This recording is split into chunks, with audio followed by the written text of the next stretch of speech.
보도록 하겠습니다. 에베소서 3장 1절에서 13절 말씀입니다. 에베소서 3장 1절에서 13절 말씀.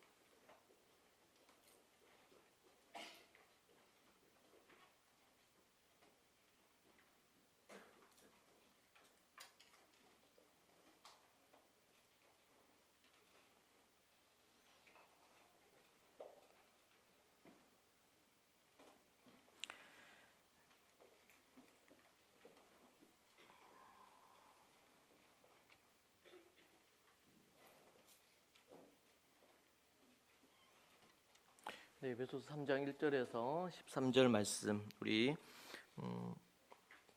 여자 성도들이 1절 읽으시고 남자 성도들이 2절 읽으시고 이렇게 해서 교독해서 읽도록 그렇게 하겠습니다. 먼저 여자 성도들이 1절을 읽어 주십시오. 시작.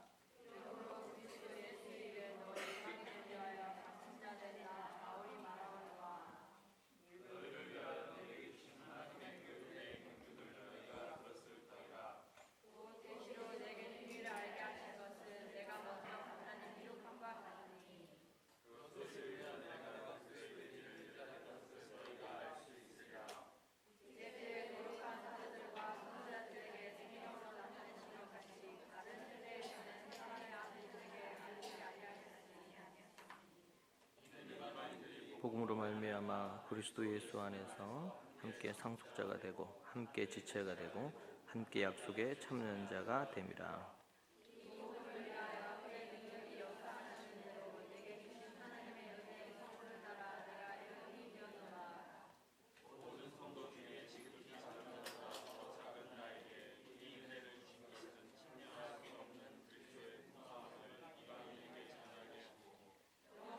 만물을 하신 어떤 비밀의 경륜이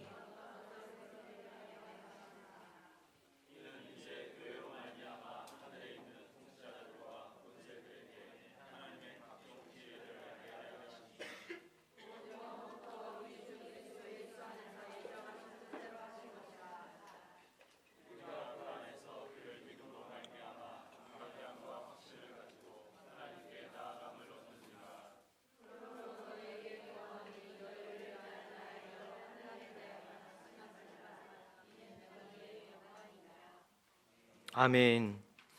오늘 이 본문으로 이 복음을 위하여 내가 일꾼이 되었노라 라는 제목으로 여러분과 함께 말씀을 나누도록 하겠습니다.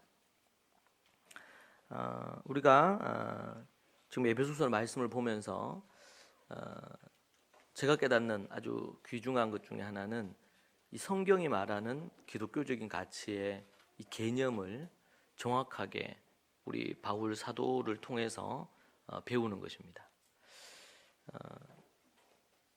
제가 늘 누차 얘기하지만 우리가 믿는 예수 그리스도와 그리고 하나님을 향한 믿음은 결코 종교가 아닙니다. 이게 종교로서 인식되는 순간 종교 생활을 하게 돼 있습니다. 그래서 성경을 얼마나 받고 예배를 드렸고 여기에 초점을 둡니다. 그것은 우리의 신앙생활의 중요한 부분을 차지합니다. 그런데 이 본질을 성경이 얘기하는 개념의 본질적인 것을 상실할 가능성이 매우 높습니다. 그래서 저는 에베소서의 말씀을 연구하고 또 여러분을 가르치면서 예전에 깨닫지 못했던 이 성경적인 이 가치 그리고 개념을 새롭게 깨닫게 되거나 좀 더 명확하고 선명하게 알게 된 부분들이 너무나 많습니다. 우리가 1장에서 2장에서 본 것처럼 이 하나님의 우리에게 주신 신령한 복이 무엇인가? 복에 대해서 바라크나 아니면 또 아브라함에게 주신 그 복에 대한 이해를 하고 있었지만 더 선명하고 명확하게 복이 무엇인지에 대해서 사도 바울은 우리에게 얘기해 주고 있습니다. 그런 의미에서 이 복과 더불어 복음이 무엇인지 우리에게 얘기해 주고 있고 말씀하시는 것을 봅니다. 이제 3장으로 오면서 우리에게 하나님의 집, 교회가 무엇이고 또 하나님께서 주신 사명이 무엇인지 그 부분에 대해서 우리에게 또 말씀해 주시는 것을 볼 수 있습니다. 우리가 여기서 한 가지 짚고 넘어가야 될 것은 우리가 예수 그리스도로 말미암아 거듭남이 중요하다고 했습니다. 거듭나야 됩니다. 이제 한국 교회 안에, 많은 교회 안에 죄 사함이라든지 거듭남이라든지 회심이라든지 이런 용어들이 많이 사라지고 있는 시대 속에 있습니다.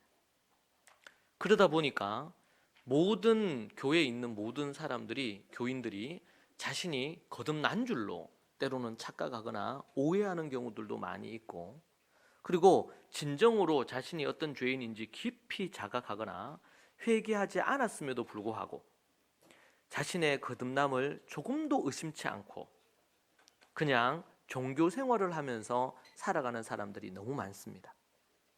여러분, 지난 일주일 동안 지내는 동안 여러분들이 종교 생활로 한 주를 보내셨는지, 아니면은 하나님과의 긴밀한 관계 속에, 그 하나님과의 관계 속에 복음을 누리고, 그리고 참된 하나님과의 관계를 누리고 예수 그리스도의 그 은혜와 복을 여러분의 삶 가운데 누리며 사셨는지 우리가 생각해 봐야겠습니다.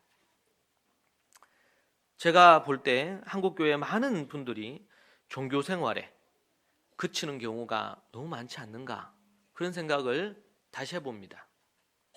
종교 생활을 하는 것으로 스스로 만족합니다. 내가 예배를 드렸고 공적인 예배를 빠지지 않았고 성경을 조금 읽었고 헌금을 했고, 그러한 것으로 종교 생활을 하는 경우들이 많이 있습니다. 우리에게 이 바울께서 에베소서를 통해서 전혀 그런 종교 생활과는 전혀 상관이 없는 참된 진리의 삶을 사는, 하나님 앞에 믿음으로 사는 것이 무엇인지를 말씀해 주시는 것을 우리는 발견할 수 있습니다. 얼마나 많은 사람들이 안전장치로 교회에 보험 드는 것처럼 생애 이후에, 죽음 이후의 삶을 위하여 그렇게 종교 생활을 하는지 모릅니다. 그것은 안 될 일입니다. 우리 예수님이 종교 생활하고 있었던 많은 바리새인과 서기관들, 그리고 수많은 제사장들과 이스라엘에 있는 그 종교인들에게 예수님이 얼마나 지탄을 하시고 그들을 정죄하시고 그들에게 큰 심판과 저주를 하셨는지 모릅니다. 그 대표적인 것이 산상수훈에 보면 나옵니다. 종교 생활을 하는 게 아니고, 그래서 거기에 보면 산상수훈의 팔복에 보면 어떻게, 예를 들면 공적인 예배를 드려라, 이런 어떤, 그리고 성경을 매일 읽어라, 이런 내용이 아니고 심령이 가난하라, 애통하는 심령을 가져라, 온유하라, 의를 위해서 핍박을 받아라, 모두 다 삶에 대한 얘기고 인격에 대한 이야기입니다. 그것을 우리에게 말씀해 주고 있어요. 그 뒷부분으로 가면 사람을 미워하지 말고, 음욕을 품지 말고, 헛된 맹세를 하지 말고, 이것은 종교적인 계명을 지키라는 얘기가 아니고 삶에서 하나님이 원하시는 계명, 새 계명을 지켜 행하는 삶을 살아라. 그리고 7장으로 가면 마지막 이제 결론 부분에서, 산상수훈의 결론 부분, 예수님의 설교의 결론 부분에서 말씀하시기를 주여 주여 하는 자가 다 천국에 들어갈 것이 아니고 하나님의 뜻대로 행하는 자가 천국에 들어갈 것이라고.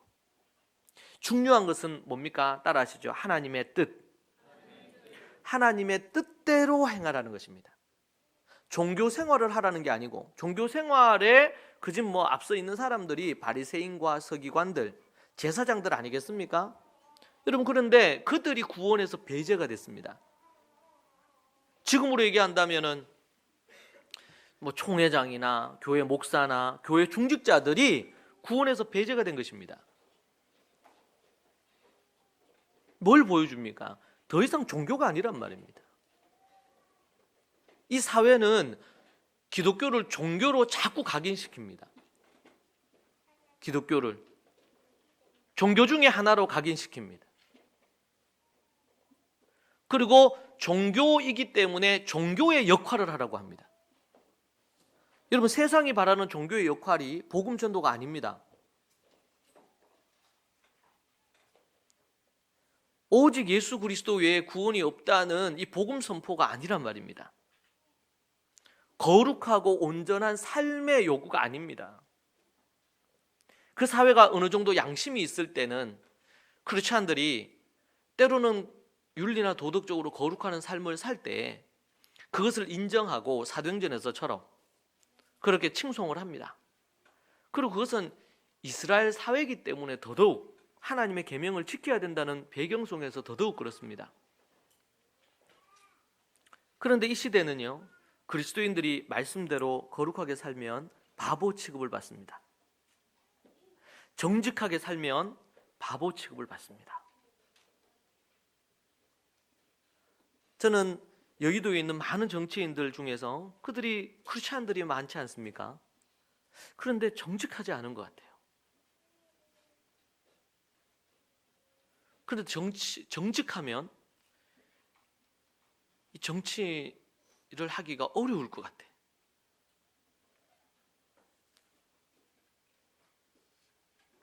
여러분, 우리는 이 땅에 속한 것에 우리의 마음과 삶을 두고 사는 자들이 아닙니다. 우리는 하늘에 속한 것을 바라고 사는 사람들입니다. 그러기에 더 이상 우리는 종교 생활을 하는 자들이 아니어야 됩니다. 종교 생활을 한다는 것은 그것은 또 다른 하나의 우상입니다. 자기가 만들어 놓은 기독교를 숭배하는 우상입니다. 우리는 성경에서 얘기하는 진리를 따르고 그 말씀을 따라야 됩니다.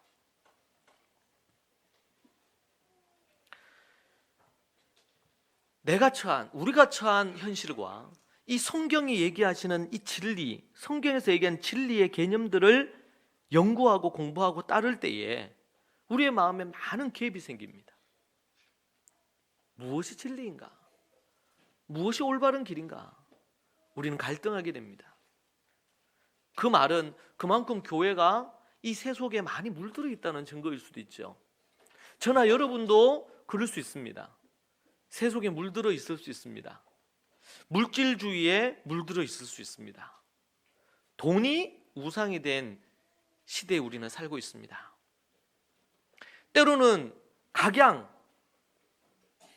시국의 현실을 보면 나름의 올바른 이데올로기요, 사상이요, 가치라고 생각하는 것에 그것이 우상이 될 수도 있습니다.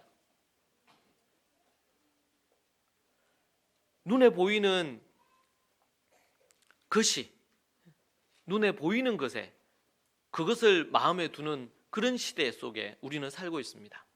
보기에 좋은 것이 좋은 것으로 여겨지는 시대에 살고 있습니다. 도리어 올바른 어떤 가치라든지 이런 것보다 눈에 보이는 것에 물질주의, 황금 만능주의, 외모 지상주의, 외모를 잘 가꾸고 자기를 아름답게 가꾸는 건 필요하지만 외모 지상주의에 의해서 외모가 우상이 되고, 연예계가 그렇죠.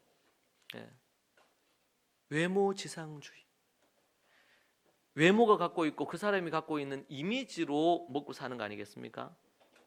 그럼 그것이 또 하나의 팬을 만들고요, 그것이 우상을 만들어냅니다. 외모 지상주의. 여기에 제가 최근에 우리 용인의 중고등 학생들, 그리고 대구의 중고등 학생들 지난 한 주 지내는 동안 모임을 용인에서 또 대구에서 했습니다. 첫 모임이어서 이제 그 용인 우리 학생들 같은 경우에 그 역곡인가요? 그 이마트 부근으로 데리고 가서 버스 타고 데리고 가서 떡볶이 먹었어요. 떡볶이. 떡볶이 먹으면서 이런저런 대구는 짜장면 먹었습니다. 돈 좀 많이 나갔어요. 짜장면만 먹기 좀 그래. 짜장면 짬뽕 먹기 그렇잖아요. 탕수육 하나 시키고.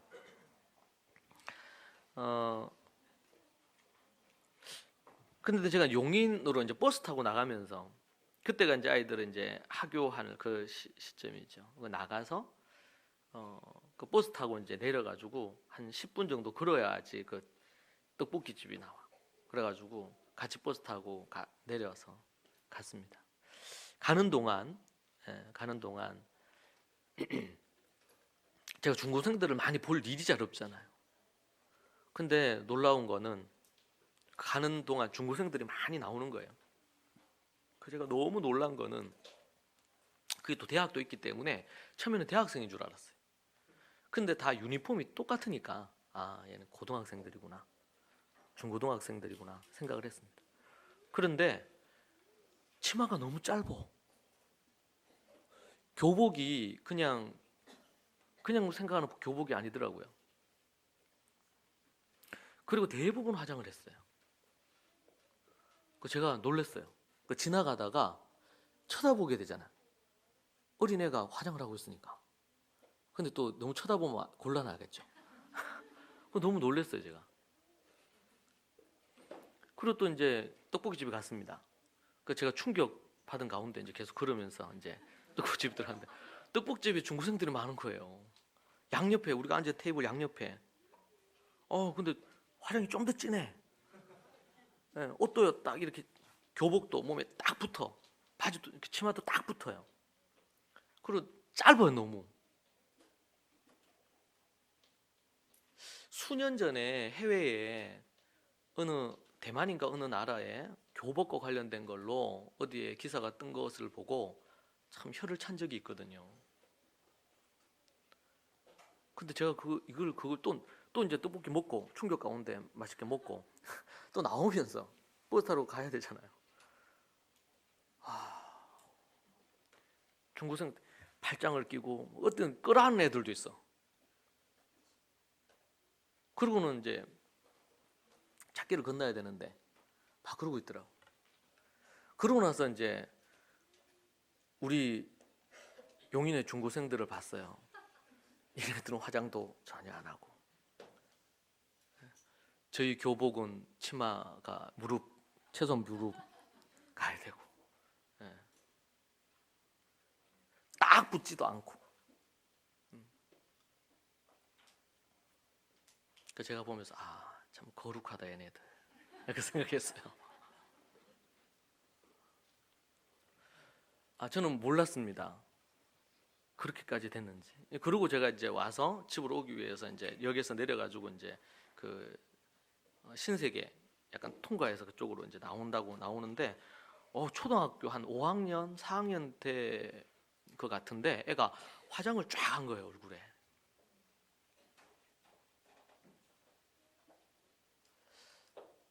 제가 참 놀란 한 주였습니다. 네. 중고등부 모임 하다가 제가 너무 놀랐어요.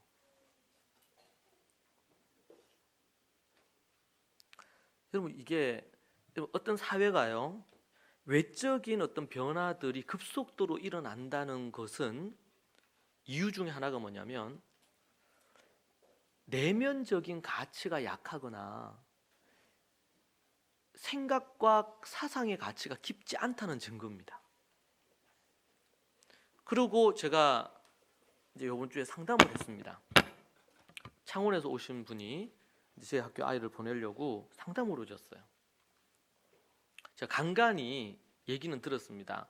용인에도 지금 온 우리 한 가정이 그 학교가 무슨 뭐죠? 혁신 학교인가요? 뭐 학교 이렇게 하는데 아이들에게 좀 너무 이상한 가치들을 너무 많이 이렇게 가르친대요. 그래서 이 어머니가 놀란 거예요. 예. 그래서 이제 우리 학교를 보낸 분이 한 분 있는데 너무 놀래서 창원에서 오신 분이 상담을 하면서 그런 얘기 하는 겁니다. 자기는 딸들인데 아이들이 학교에서 뭐 이런 동성애 관련된 부분들에 대한 그걸 하는 거 교육을 시작했을 뿐만 아니고 아이들이 밑에는 초등학생이고 이러는데 초등학교에서부터 뭐 예를 들면 어떤 애가 거짓말을 했는지 사실인지 해가지고 학교가 발칵 뒤집힌 일이 있었는데 그 남자애하고 여자애가 잠자리를 했다는 소문이 돈 거예요. 그래서 학교가 이제 발칵 뒤집혔대요. 그래서 사실 여부 때문에 조사 중에 있다고 그런 얘기도 하고, 그리고 매일 학교에서 매일 사건이 안 터지면은 하루 사건이 조용하다 이러면은 그러니까 그렇다 그러면 그는 그런 일은 잘 없대. 매일 사건이 터진다는 거예요. 학교 폭력 때문에 터지든지 아니면 갖가지 많은 문제들이 터져요. 그리고 남자애들에게는 그냥 아이들 다른 어떤 걸 할 수가 없대. 그냥 콘돔을 다 지어준다는 거예요. 여자애들에게는 계속 매일 사건 사고가 터진다는 거죠.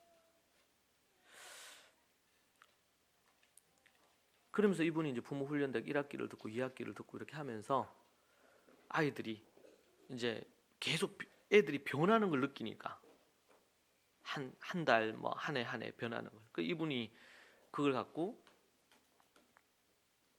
이제 토달을 하고 이렇게 하면서 아이들이 그 초등학교 5학년 여자아이라고 하더라고요. 하는 말이 처음에는 안 그랬대요. 막 하기 싫어하고 같이 토다하는 거 싫어하고 어머니한테도 막 함부로 하고 막 반항하고. 근데 지금 그렇게 한 지가 한 3달째라고 하더라고요. 그러면서 하는 말이 그 아이가 그런 얘기 하더래요. 3달이면 에베소서 할 때부터잖아요. 그 아이가 하는 말이 조금 일찍 이 토달을 했었으면 참 좋았을 건데 이런 얘기를 하더래요, 얘가. 그리고 이제 중학생 관련된 것 때문에 이 어머니가 너무 고민스러운 거예요. 아이들 교육 때문에. 그래서 이번 주간에 제가 중간에 상담을 하게 됐습니다.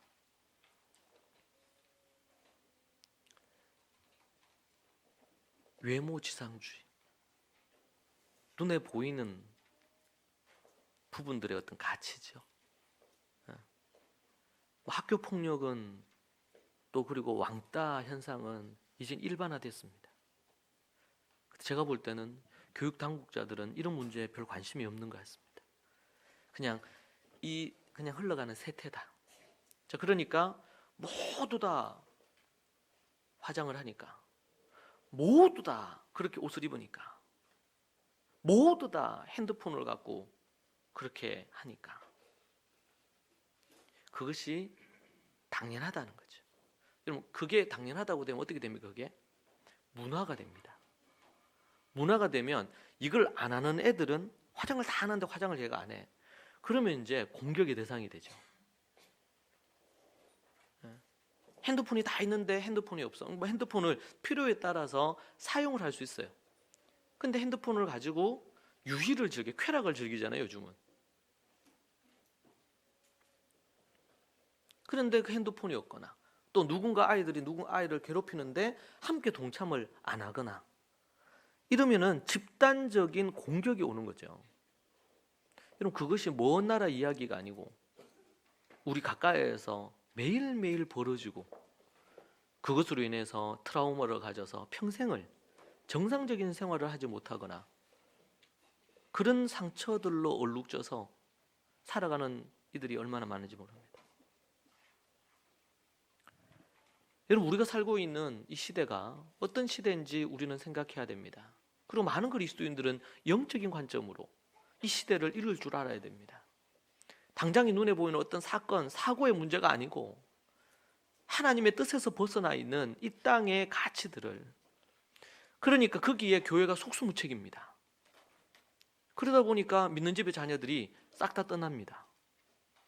왜요? 대부분 아이들이 그런 가치를, 얘네들이 이제 대학생에 대해서 스스로 뭔가 자기 주장을 하고 누군가를 괴롭히는데 안 괴롭혀도 나는 그거 하기 싫어 이렇게 해서 벗어날 수 있으면 괜찮아요. 그러니까 나름대로 대학에 대학에 들어가거나 그 나이가 되면 그것이 어렵지 않은 부분이 있는 것 같아요. 그런데 초등 때나 중등이나 고등 때는 그렇게 하기가 매우 어렵습니다. 피할 수가 없지 않습니까?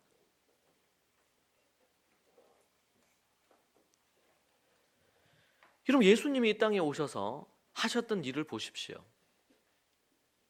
그분이 하셨던 것은 정치적으로 아니면은 어떤 해방을 이끌기 위해서 어떤 일을 하신 게 아닙니다. 그러면 열심당에 들어가셔가지고 거기서 활동을 하셨어야 되겠죠. 그런데 우리 근본적인 부분들에 대한 것을 다루셨습니다. 그건 뭡니까? 죄입니다. 우리의 더 심각한 문제는 경제적인 문제, 정치적인 문제, 다른 어떤 문제보다도 그것이 중요하지 않다는 얘기가 아니라 더 중요한 문제는 근본적인 사람의 죄된 마음의 문제입니다. 이미 어두운 영적인 세력에 의해서 지배당하고 있는 이 시대의 악한 어둠의 영과의 싸움에 대한 이야기가 있다는 것이죠. 여러분, 그런 관점을 갖지 않으면 성경이 성경대로 보이지 않습니다. 자기 나름의 어떤 논리와 사상을 뒷받침하는 도구로 성경을 보는 것입니다.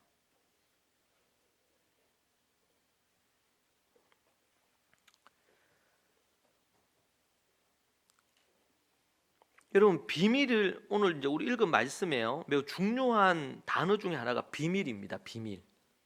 비밀. 여러분, 비밀 하나씩 갖고 계시죠? 비밀 있잖아요, 비밀. 지금 여러분 떠오르는 거 그거.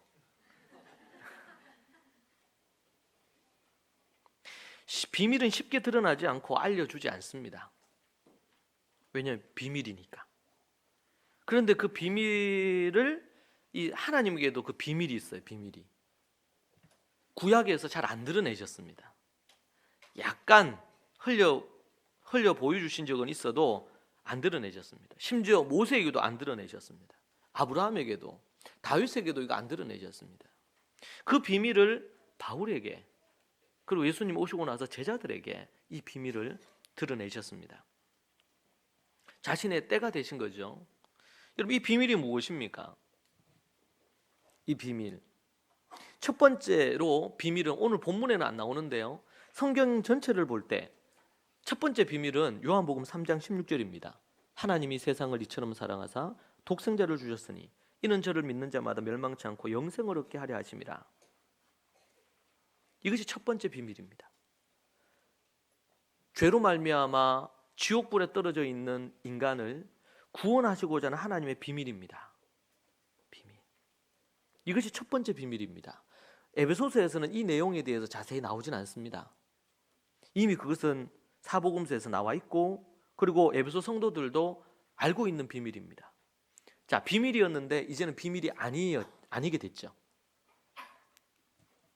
마태복음 1장 21절에서도 아들을 낳으리니 이름을 예수라 하라. 이는 그가 자기 백성을 그들의 죄에서 구원할 자이심이라. 자기 백성을 그들의 죄에서 구원할 자다. 이 비밀을 드러내셨습니다. 예수님이 태어나면서. 이것이 첫 번째 비밀입니다. 첫 번째 비밀. 그리고 오늘 우리가 보고 있는 이 에베소서에서 두 번째 비밀이 등장을 합니다. 첫 번째, 두 번째로 붙이는 것은 제가 임의로 붙였습니다. 에베소서에서는 비밀이라고 할 때 드러나지 않았던 이 비밀이 이제 드러났는데, 그것이 뭐냐면 6절입니다. 6절 한번 읽어보실까요? 6절. 에베소서 3장 6절입니다. 시작.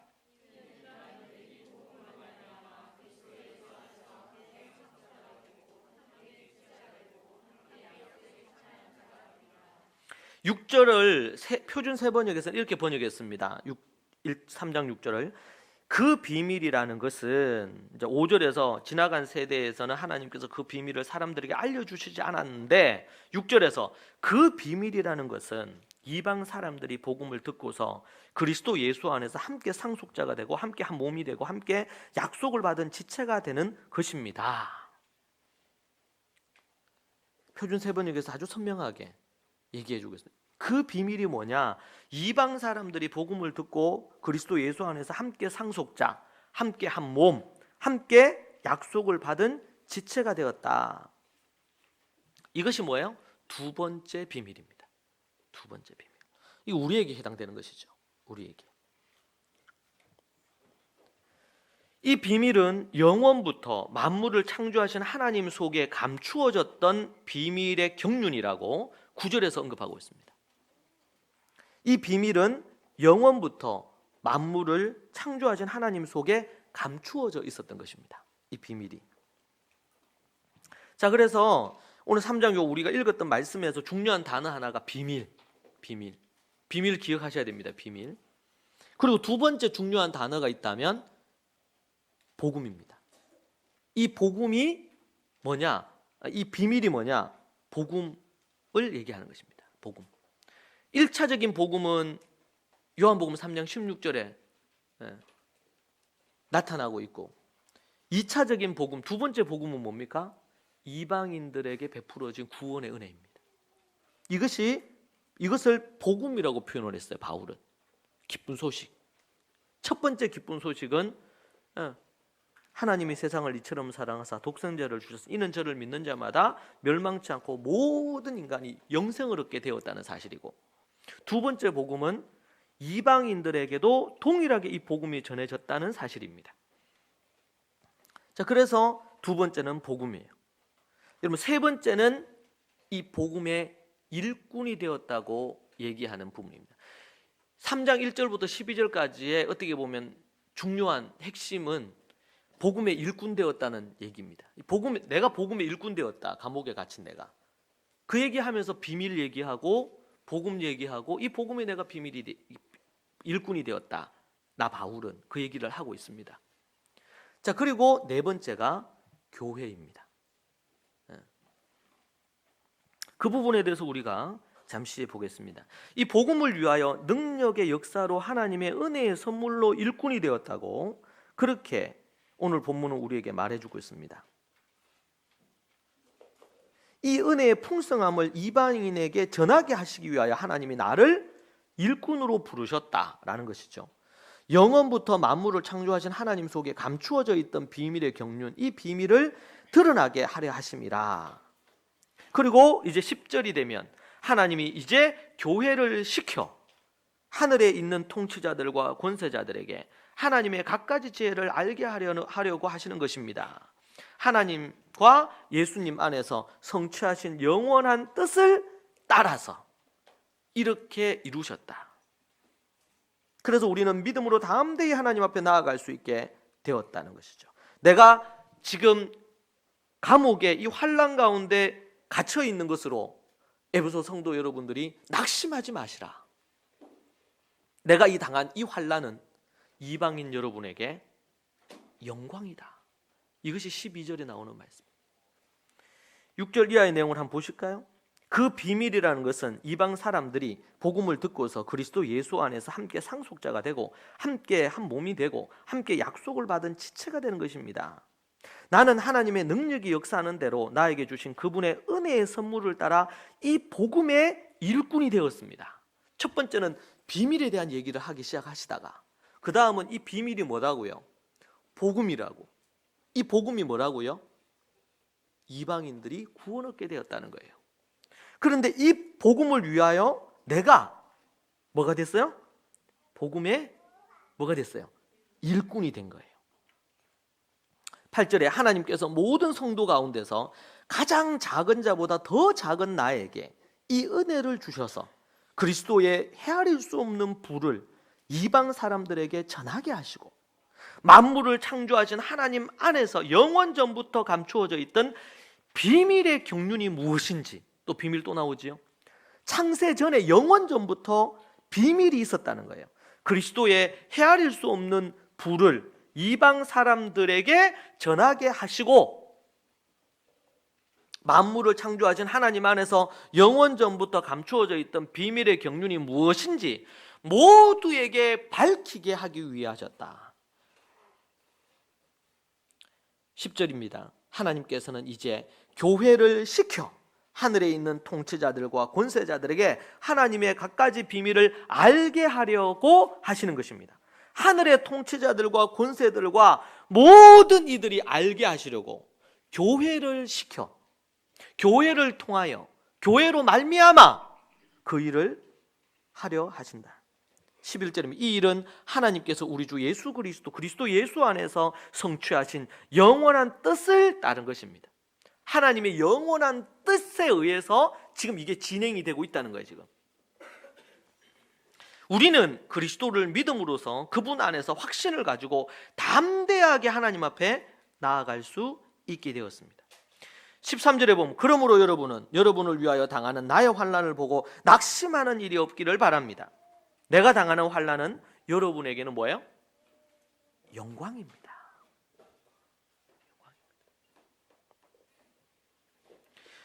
여러분, 바울이 하나님의 계시를 받아서 깨달아 알게 된 것입니다. 이 계시를 받아 깨달아 안 것을 기록을 해서 읽는 에베소 성도들과 지금 2000년이 지난 우리에게까지 이 계시의 메시지를 우리로 알게 하게 하시려고, 여러분이 알기 위하여 우리에게 지금도 주어지고 있는 말씀입니다. 이 계시를 따라서 비밀을, 복음이 무엇인지, 그리고 이 복음의 일꾼으로 내가 부름을 받았고, 그런데 이 복음의 일꾼으로 바울이 했던 것이 뭐냐? 교회를 세우는 것이었습니다. 그래서 교회를 시켜 하나님의 이 일을 이루시려고 한다. 그렇게 우리에게 말씀해 주고 있습니다.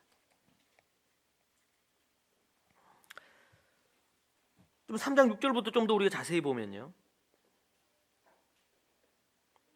바울은 이 비밀의 내용을 밝히고 있는데 과거 모든 세대 동안 감추어져 있다가 이제 예수님을 통해 드러났습니다. 유대인과 이방인이 하나 되었고 그리스도 안에서 모든 이방인이 구원에 참여할 수 있는 길이 열렸다는 것이죠. 바울은 이것을 명확하게 하기 위해서 표현하는 단어가 뭐냐면 함께라는 단어입니다. 따라 하시죠. 함께. 함께. 함께라는 단어를 사용해요. 함께 상속자가 되었다. 여러분, 이 상속자는 뭐예요? 출애굽기에 나왔던 것처럼, 출애굽기 6장에 나온 것처럼 네 가지, 하나님의 목적에서는 네 가지. 한번 다시 해보실까요? 첫 번째 뭐예요? 속량. 두 번째 뭐죠? 하나님의 백성 되는 것. 벌써 잊으셨어요? 이러면 안 되는, 잊어버리면 안 되는 거예요. 세 번째는 뭐죠? 알지라. 속량, 그리고 하나님의 백성이 되고, 그리고 그 하나님을 알아가고 알고. 네 번째 뭐예요? 기업이 되고. 이 기업이란 이 단어와 지금 여기서 쓰고 있는 상속자라는 단어가 같은 단어입니다. 속량하시고. 지금 이 네 가지 개념이 다 어디에 나와 있어요? 에베소서에 그대로 압축돼서 나옵니다. 이 네 가지가. 너무 놀랍죠? 출애굽기와 에베소서는 간격이 큰, 시대적인 간격이 있고 기록자가 다릅니다. 함께 상속자가 되고 이방인들도 유대인과 함께 공동 상속자가 되었다고 얘기하는 겁니다. 유대인들이 받아들일 수 없는 거예요. 여러분 생각해 보십시오. 우리야 이게 당연하지만 유대인이었던 사도였던 베드로가 이방인하고 함께 교제하고 그들에게 복음 전하고 이렇게 했던 일이 드러난 것 때문에 예루살렘 교회가 회의를 했어요. 베드로의 이 처사가 맞느냐? 이방인과 함께하는, 왜? 이들도 유대인으로서 바리새인이나 서기관들이나 이런 유대의 이 종교적인 어떤 그런 그들이 만들어 놓은 율법이죠. 600개에서 800개가 되는 세칙들에 이들도 어느 정도 영향을 받고 있는 것입니다. 그러니까 이방인들이 구원을 얻고, 그러니까 하나님이 베드로에게 보여주잖아요. 더러운 짐승들을 보여주면서 먹으라 할 때 이거 저는 평생 이런 거 먹은 적이 없습니다. 왜? 모세 율법을 지켰으니까요. 근데 그것은 유대인들에게는 아주 힘든 일이었습니다. 자기들의 어떤 패러다임 자체를 완전히 무너뜨려야지 이게 받아들여지는 거니까요. 심지어 사도들도 이걸 받아들이기가 매우 어려웠죠. 그런 의미에서 사도 바울이 이방인의 사도로 쓰임을 받게 됐다는 이 사실은 매우 놀라운 일이고, 그는 정통 유대인이었습니다. 정통 유대인 랍비, 율법학자였어요. 최고의 율법학자 아닙니까? 근데 그의 가치관과 그의 생각을 완전히 쪼개어놨단 말이에요. 여러분, 우리 그리스도인들도 그래야 되지 않겠습니까? 우리는 어떻습니까? 샤머니즘과 이 시대에 살고 있는 이 시대 정신에 우리는 물들어 있습니다. 앞에서 얘기했던 그런 어떤 물질주의, 황금 만능주의, 갖가지 외모 지상주의, 어느 때보다도 연애와 이런 문화적인 것들이 아주 지배하는 시대 속에 우리가 살고 있습니다. 우리는 그것을 보면서 그것에 우리도 같이 물들어 있단 말이에요. 우리가 심령이 가난해야 되고 애통하는 심령을 가져야 됩니다. 그 말은 뭐냐면 우리도 죄인이고 우리도 이 세상에 물들 수 있다는 사실을 알고 우리 자신이 하나님 앞에 늘 깨어져야 될 존재다. 내가 늘 개혁의 대상이다. 나에게 늘 변화가 필요하다. 우리는 내가 믿고 있는 진리를 붙들고 가지만 그러나 아직까지 우리가 부족한 것에 대해서는 계속 우리가 깨트려지고 내가 알고 있는 그것이 때로는 하나님의 진리를 더 깊이 알면 깨어지고 부서져야 될 요소라는 사실에 대해서 자각하고 있어야 됩니다. 우리 자신에게 그러한 것들을 열어둬야 돼요. 많은 그리스도인이라는 사람들이, 교인들이 때로는 교단에 아니면 또 어떤 성경의 어떤 가치가 아닌 전통적인 것에 이게 하나의 틀에 사로잡혀가지고 그것 아니면은 아니라고 생각하는 겁니다. 여러분, 이건 매우 위험한 것입니다.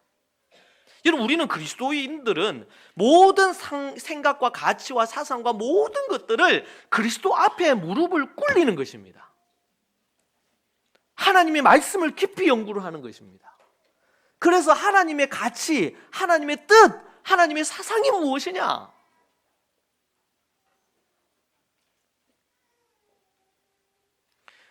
그것이 명확하면 그 앞에 우리의 것을 무릎 꿇려야 돼요.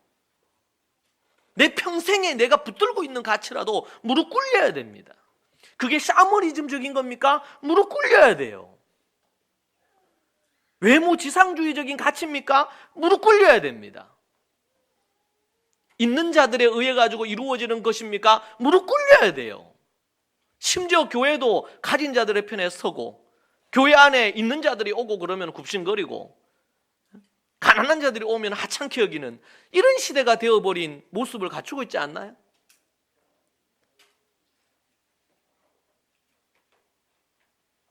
우리는 오직 예수 그리스도가 우리의 머리이십니다. 교회의 머리는 예수 그리스도 그분밖에 없어요. 크리스찬들, 예수님을 믿는 가정들의 머리는 누가 돼야 될까요? 예수 그리스도입니다. 하나님의 말씀입니다. 어떤 세상의 어떤 사상과 가치가 여러분의 가정에 침범하지 못하도록 만드십시오. 교회가 물질주의에 물들면 안 됩니다. 다 부차적인 것들이에요.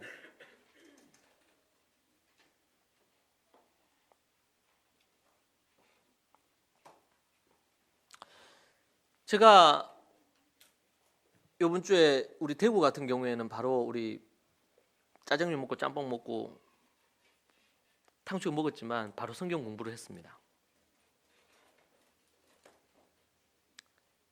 깨달은 말씀과 관련된 거 같이 나누고 이렇게 하면서 제 마음에 아이들과 함께 말씀을 나누는데 그 아이들의 나눔이 참 귀하기도 했고 제가 그 말씀을 함께 나누면서 하나님의 성령이 그 자리에서 강하게 저에게 역사하시는 것을 체험을 했습니다. 그래서 그 아이들에게 제가 하나님의 말씀을 에베소서를 연구하면서 갖는 그 마음을, 그 뜨거움을 막 이렇게 불붙는 마음으로 나누었어요. 아이들 얘기도 듣고 제가 질문도 하고 또 제가 갖는 이 말씀과 관련된 이런 말씀을 읽고 말씀을 연구하고 제가 7, 8년 전부터 토다를 쓰면서 완전히 제 인생이 많은 부분 달라졌습니다. 말씀이. 그래서 아이들하고 얘기를 하는데 연구하고 그걸 가르치고 또 원고를 쓰고 글을 쓰고 이렇게 하면서 제 안에 일어난 막 이런 것들을 아이들과 함께 나누는데 막 불이 붙는 거예요. 하나님의 성령이 저에게 강력하게 말씀하시는 것을 느끼고 깨닫고 제가 안 것을 아이들에게 얘기하는데 너무 제가 황홀한 거죠. 말씀을 나누는 가운데. 특별한 저 개인적인 체험이었습니다. 금요일 날 그날 저녁 그 시간은.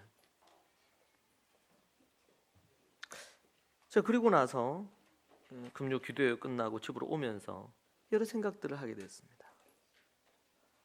하나님의 성령이 제 마음 가운데 이렇게 충만하게 성령이 역사해 주시고 말씀해 주시는구나. 또 지시해 주시는구나. 말씀의 이 8가지를 7가지, 8가지를 계속 해오면서 참으로 놀라운 것은 이 말씀이 존재 가득 하야가 돼서 이 말씀이 저를 사로잡고 우리가 얻은 이 구원의 영광스러움에 사로잡히고 복음이 무엇인지를 새롭게 알게 되고 하나님의 영광스러운 이 구원의 감격과 그리고 교회가 무엇인지를 알면 알수록 제가 견딜 수 없는 이 뜨거움과 열정이 올라오는 것이죠. 그 아이들과 함께 나누면서 여러분, 사람에게 가장 큰 복은 사람을 만나는 복이죠. 사람을 만나는 복입니다.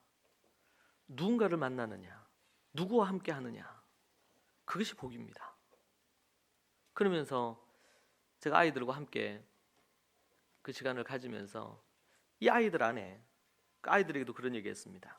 성경적인 이 예수 그리스도의 예수님의 그 사상과 같이, 하나님의 어떤 사상과 같이, 그것으로 이 아이들이 강력한 프라이드를 갖고 자부심을 갖고 자신의 삶의 지혜와 복음으로 인한 삶의 지혜의 확신을 갖고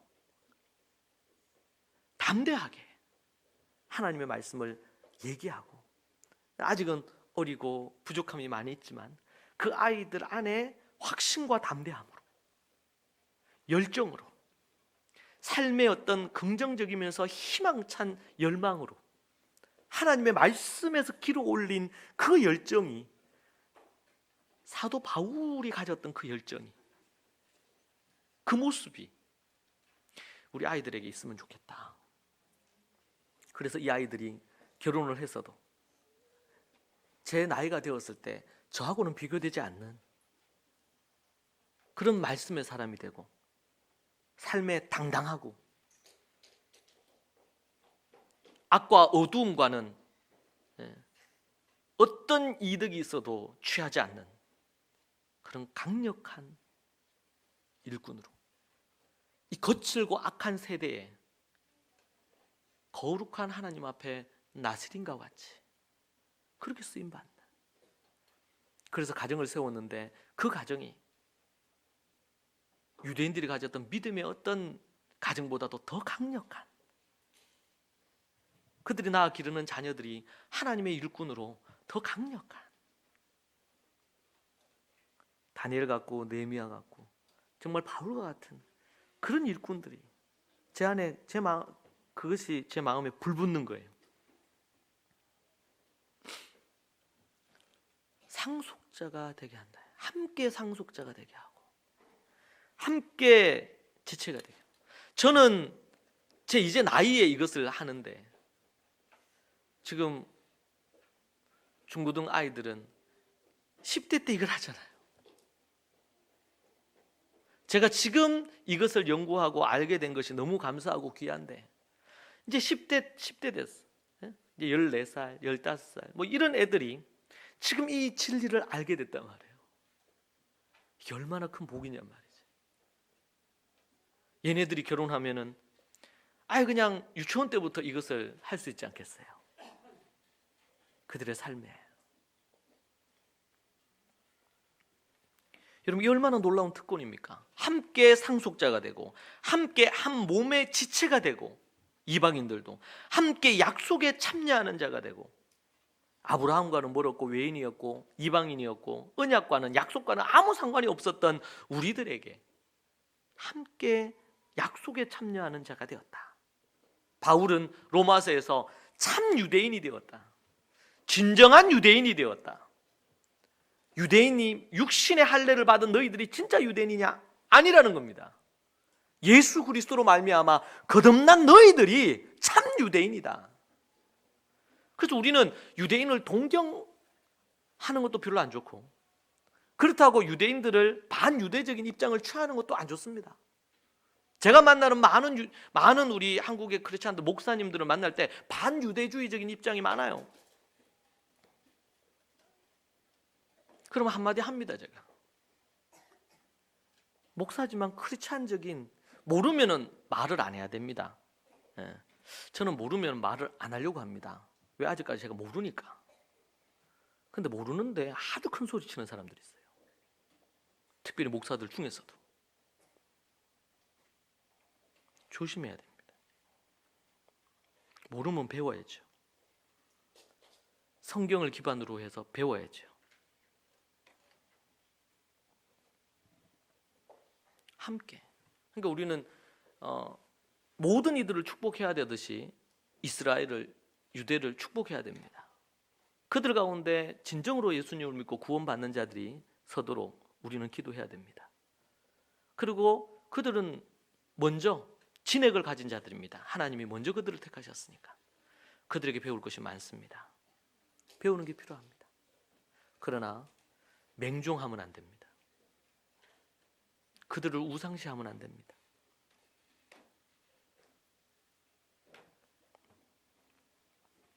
또한 그들을 핍박하고 반유대적인 입장을 취하는 건 더더욱 안 됩니다. 바르지 않습니다. 이 복음을 위하여 바울이 뭐라 그럽니까?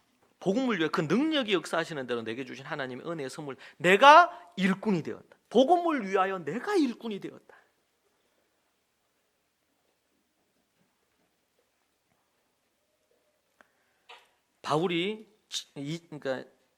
바울이 자신이 받은 사명을 어떻게 수행할 것인지를 말해주는 사명에 관련된 말씀을 7절부터 12절까지 얘기해 줍니다. 이제 그에게 이방인들에게 전할 사명을 내가 받았다, 그렇게 얘기를 합니다. 바울이 일꾼이 된 것은 복음을 모든 사람, 특히 이방인에게 전하기 위해서 하나님이 삼으셨다. 여기 일꾼이라는 이 단어는 디아코노스라는 이 단어는, 헬라어 디아코노스는 집사라는 단어로도 번역이 되었습니다. 여기에서는 일꾼이라고 번역을 했고, 근데 이 디아코노스가 이 신약 성경에서 집사라고 할 때 이 디아코노스를 썼어요. 디아코노스. 이 디아코노스가 뭡니까? 하인처럼 섬기거나 봉사하는 것입니다. 요한복음 2장 5절에서 9절에서도 이 헬라어 단어가 쓰였고요. 이 단어는 집사로도 쓰였고, 이 의미가 어떤 거냐면 이리저리 뛰어다니면서 먼지를 뒤집어 쓰는 사람이다, 이런 뜻입니다. 이리저리 뛰어다니면서 먼지를 뒤집어 쓰는 사람. 어떻다고요? 이리저리 뛰어다니며 먼지를 뒤집어 쓰는 사람이다. 이게 일꾼입니다. 일꾼은 섬김을 받거나 높임을 받는 자리가 아니고 섬기며 종이 되는 자리입니다. 바울이 일꾼이 된 것은 하나님께서 주신 은혜의 선물입니다. 바울은 과거에 믿는 자들을 박해하는 핍박자였죠. 그런 그가 하나님의 은혜로 자신을 선택해서 불러주신 것이 너무 감격스러운 것입니다. 자신이 받은 이 직분, 이것을 은혜의 선물이라고 표현을 합니다. 자신이 잘나서 자기가 부름을 받았다는 게 아닙니다. 내가 뭔가 똑똑해서, 내가 지금 율법학자 중에서 최고니까 나를 특별히 불렀지, 이런 의식이 그에게는 없습니다. 바울이 자신이 믿는 이 믿은 성도들을 핍박하고 박해하고 그렇게 했던 정말 작고 작은 사람인데, 죄인 중에 괴수인데 하나님의 전적인 은혜로 내가 일꾼이 되었다. 세상적인 가치에서 볼 때 그 기준으로 볼 때 그것은 그에게 중요한 것으로 여겨지지 않았습니다. 일꾼이 된 것은 전적인 하나님의 은혜였습니다. 자신의 힘이, 자신의 재주와 능력과 이런 것이 하나도 없었습니다. 바울의 이 직분은 세상에서 선망의 직업이 아닙니다. 돈을 많이 버는 것도 아니지요. 사도가 명예도 없었습니다. 권력을 휘두를 수 있는 것도 아닙니다. 도리어 가난하고 박해와 업신여금을 당하였기에 안성맞춤이었습니다. 그럼에도 불구하고 바울은 화려한 세상의 많은 것들을 배설물로 여기고 교회와 그리고 이방인들과 그리고 주님을 위해 목숨을 바쳐 내가 일꾼이 되었다, 그렇게 얘기를 하고 있습니다. 여러분, 이 모든 이 직분은 바울에게만 이렇게 했습니까? 베드로와 12사도들에게도 동일하지 않았겠습니까? 이런 직분을 주신 것은 나중에 이제 4장으로 넘어가면 직분에 대한 얘기를 합니다. 여러분, 이 한국 교회에서는 이 직분이 뭔가 권력화되어 있습니다. 그냥 성도로 있다가 평신도로 있다가 그냥 집사가 되면 이리저리 먼지를 뒤집어 쓰려고 하지 않습니다. 장로가 되면요, 특별히 이 장로회에 속한 장로라는 부분들은 어떤 의사결정을 할 수 있는 권력기관으로 그렇게 자리하는 것을 봅니다. 안 될 일입니다. 그것은 타락한 것입니다. 교회가 타락한 것입니다.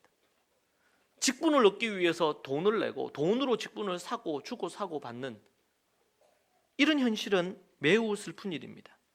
총회장을 하기 위해서 돈을 얼마를 내고 어떻게 하고,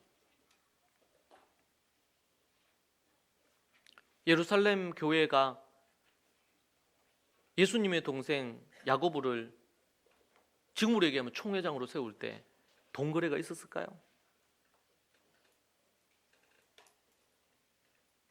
기쁘게 헌금하고 섬길 수야 있겠지만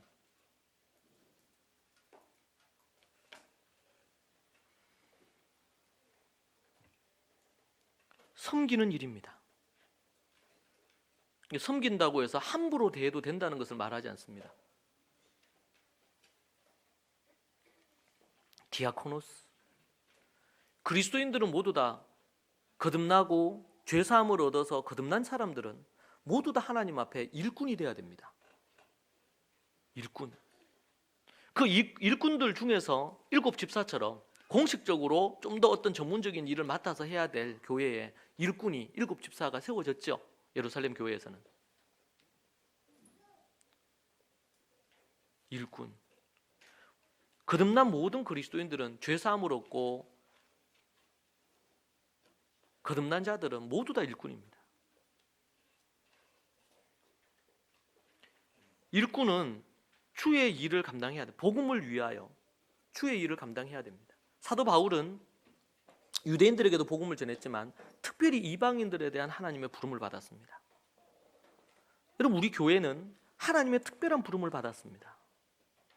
저는 제가 목사로서 사역을 감당하고 필요한 감당을 하지만 저는 이 잃어버린 다음 세대를 향한 하나님의 부름이 있다는 것을 알고, 우리 교회는 그 부분에 하나님의 부름 아래 사도와 선지자의 터 위에 교회가 세워졌듯이 그런 부분으로 하나님이 우리를 지금까지 이끌어 주셨습니다.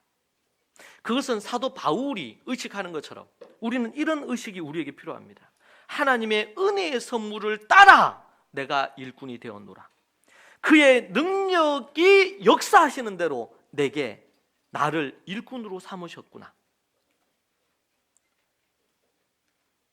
교회에 하나님이 주신 직분은 바로 이 일을 위해서 맡기신 일입니다. 바울의 이 직분 의식은 디모데에게도 동일하게 디모데후서를 보면 자신이 가졌던 그대로의 이 의식을 갖기를 디모데에게 요구를 하고 있습니다. 세상에서 이제는 이 현대 교회에서는 직분이라 그러면 이런 사명의 관점에서 생각하기보다 그냥 교회 봉사하는 것으로 정도로 생각합니다. 하나님의 놀라운 구원 계획과 비밀의 관점에서 이 일꾼이 주어져 있는데 그 일꾼됨에 대한 마음을 갖고 여기에 우리의 목숨을 걸지 않는 것입니다. 아주 하찮은 것으로, 세상에서 어디 장자리 하나 하는 것보다 더 하찮은 것으로 여기는 시대에 우리가 있지 않습니까? 그런데 우리가 어떻게 구원을 받았고 죄사함을 얻었고 하나님의 자녀가 되었고 이런 상속을 받았고 언약의 약속의 사람이 되었고 지체가 되었다. 그 관점에서 우리가 하나님의 집에 직분을 받았다. 이 관점으로 자신이 일꾼됨에 대한, 우리는 거듭나고 주님의 제자가 되고 나서 교회에 하나님의 일꾼이 되는 것에 대한 이 프라이드를 가져야 됩니다. 아이들에게 하나님의 말씀을 가르치는 이 직분에 대한 프라이드를요, 교회 우리 식구들을 필요한 부분대로 섬기는 그 일에 대한 일꾼됨에 대한 이 프라이드를요. 바울이 그랬고 바울을 만났던 디모데가 그랬고 브리스길라 아굴라가 그랬고 예수 그리스도의 일과 하나님 나라의 이 복음을 위하여 그들은 목을 내놓았습니다. 바울을 위해서 브리스길라 아굴라가 목을 내놨죠. 대신 죽으려고 했습니다. 순교하려고. 왜? 바울이 더 큰 일을 하실 거라고 생각했기 때문에 그랬습니다. 이것이 복음으로 하나가 되고 예수 그리스도로 거듭나서 한 몸을 이룬 교회가 가지고 있는 의식이고 헌신이죠. 갈수록 이 시대는 이러한 것들이 약해집니다. 목사들이 이 하나님의 이 사명과 이 부름에 대한 확신, 이것을 귀히 여기지 않습니다. 자기의 정체성이 약해요. 목사들이. 심지어 목사들이 그러니 직분자들, 교회의 직분자들이 그런 의식이 약하겠죠. 참으로 이건 안타까운 일입니다.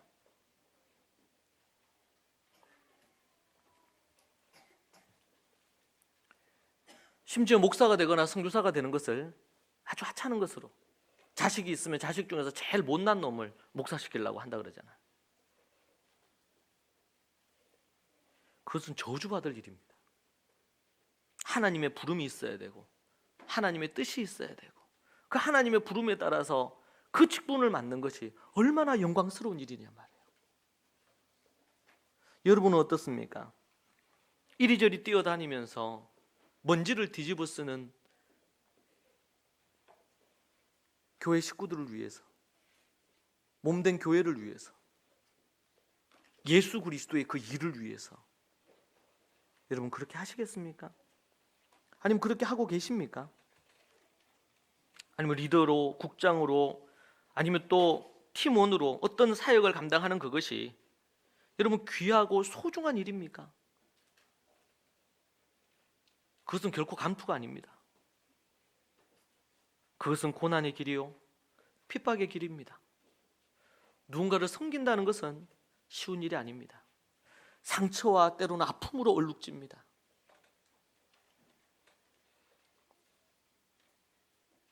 우리는 교회가 무엇인지, 교회에 하나님이 주신 직분이 얼마나 고귀하고 영광스러운지 미처 이것을 우리가 알지 못한 채 살아가는 이들이 얼마나 많은지 모릅니다. 바울은 얘기합니다. 지극히 가장 작은 자보다 더 작은 나에게 이 은혜를 주신 것은 측량할 수 없는 그리스도의 풍성함을 이방인에게 전하게 하기 위하여. 교회는 복음을 전하는 그 일을 위하여 이 공동체가 조직을 갖춥니다. 이 조직은 권력이 아니고 감투가 아니고 힘이 아니고 섬기기 위한 구조입니다.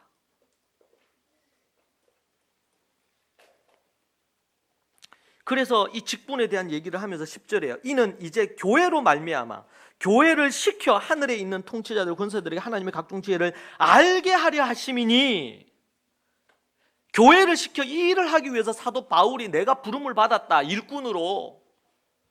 그리고 일꾼 되어서 작고 작은 나에게, 죄인 중에 괴수인 나에게 이 일을 맡기셨다. 이것은 은혜라고 얘기를 하는 것입니다.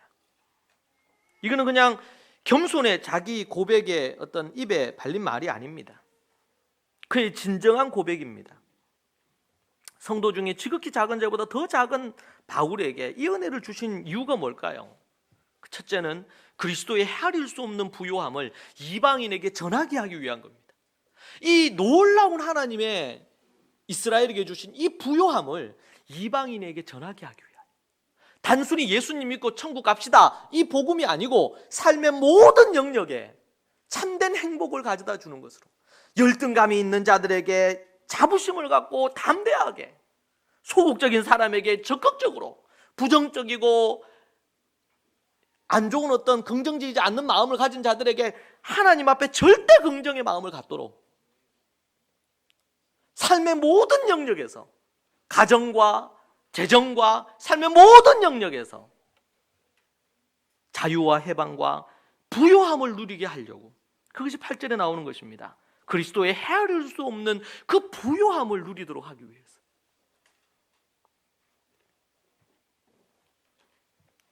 두 번째는 왜 지극히 작은 자에게, 죄인 중에 괴수인 바울에게 은혜를 주셨습니까? 하나님 안에서 감추어진 온 비밀의 계획이 무엇인지를 모든 사람에게 밝히기 위하여, 모든 사람에게 이 복음의 비밀을 밝혀야 됩니다. 빛이 드러나듯이, 소금이 짠맛을 내듯이 드러나야 됩니다. 여러분을 만나는 사람에게 그리스도를 드러내십시오. 내가 아직도 부족하고 연약한데 다 알아요. 근데 여러분의 말로, 여러분의 표정으로, 여러분의 삶으로 그리스도를 드러내십시오. 그리고 이방인에게 주신 이 놀라운 구원의 비밀을 알려주십시오. 허물과 죄로 죽었고 죄인 중에 괴수고 악한, 하나님 앞에 기준이 없었던 당신이 예수 그리스도를 말해 하나님의 말씀에서 우리에게 이런 기준으로 우리에게 말씀해 주고 있다고 알려줘야 됩니다. 그리고 세 번째로는 10절에서 또 다른 비밀을 얘기하세요. 영원 전부터 감추어져 온 이 비밀을 교회를 시켜서 하나님의 각종 비밀을 알게 하셨습니다. 하나님의 각종 지혜를 알게 하셨다고 얘기를 합니다. 뭐를 통해서요? 교회를 통해서, 교회를 시켜서. 여러분, 이 시대는 교회가 매우 유감스러운 상황 가운데 있습니다. 교회가 무시당하고 외면받습니다. 교회는 도리어 어떤 경우에는 부패의 온상처럼 취급되는 경우도 있습니다. 분명히 교회가 잘못한 것이 있을 것입니다. 그러나 하나님은 이 교회를 시켜서, 중요한 것은 교회가 진정으로 거듭난 자들의 모임인지를 먼저 확인을 해야 되겠습니다.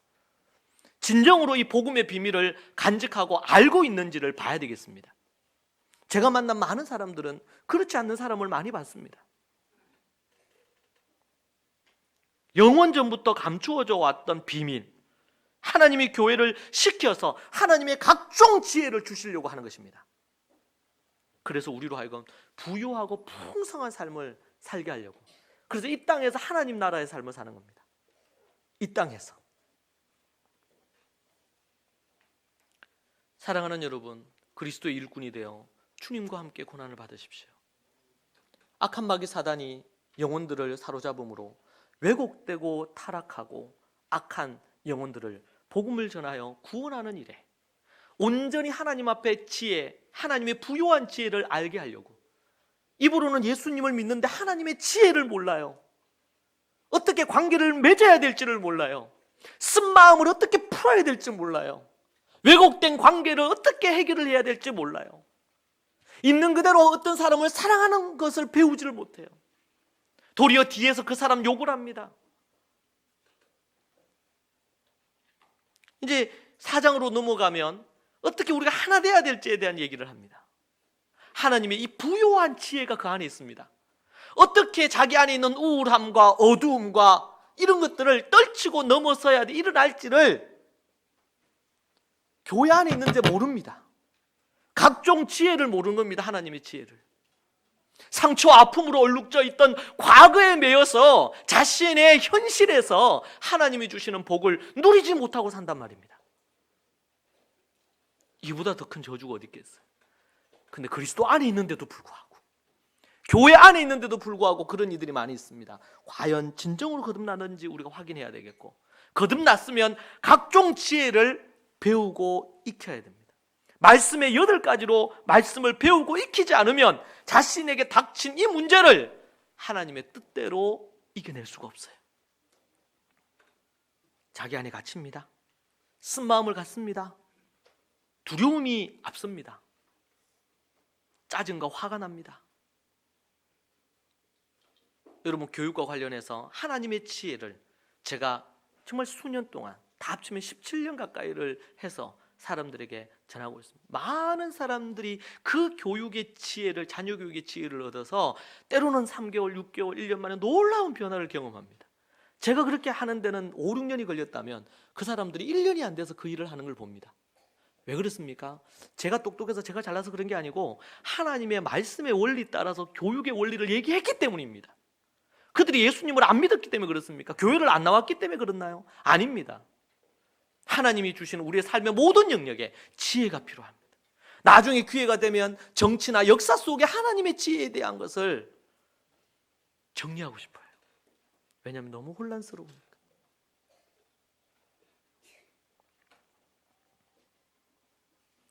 여러분, 진리는 단순합니다. 너무나 단순하고 선명해요. 그리고 누구나 그걸 할 수 있어요. 근데 그대로 하면 놀라운 기적이 일어납니다. 놀라운 기적. 하나님이 이제는 이 교회와 관련된 서론을 터뜨리십니다. 교회를 시켜 영원전에 하나님이 교회 가신 것입니다. 이스라엘로부터 출발했던 이 교회됨이 이제는 예수 그리스도를 통해서 교회가 내 교회를 세우리라. 그것은 교황을 중심으로 한 베드로의 그 사도권이 교황에게까지 내려왔다는 이 거짓된 것과 상관이 없습니다. 오직 예수 그리스도를 통해서 모든 사람이 제사장이 되었습니다. 이 놀라운 이 진리를 우리가 붙들고 하나님 앞에 하나님이 교회를 시켜서 무슨 일을 하기를 원하시는지 그 일에 사도 바울이 일꾼이 되었습니다. 사랑하는 여러분, 여러분 모두는 그리스도 안에서 일꾼이 되었습니다. 그리스도의 복음을 드러내는 일에 일꾼이 되었고 주님의 몸된 교회의 일꾼이 되었습니다. 이 자부심과 이것에 대한 열망을 여러분이 가지십시오. 그리고 정말 이 복음을 위하여 내가 일꾼이 되었고 사도 바울은 그것을 위해 감옥에 갇혔습니다. 작고 작은, 정말 작은 죄인 중의 괴수를 그렇게 세우신 것에 대한 감격이 있었고 감옥에 있어도 결코 낙심함이 없이 도리어 이방인 너희들에게는 영광이라, 의를 위해 핍박을 받는 것이 기쁨이라. 여러분, 이 모습까지 우리가 이르러야 되겠습니다. 이 시간 우리 같이 찬양을 우리 같이 하나 하고 싶습니다. 십자가의 전달자라는 찬양인데 이 말씀을 연구하다가 너무나 은혜가 됐습니다. 그래서 이 가사로 우리 같이 찬양했으면 합니다.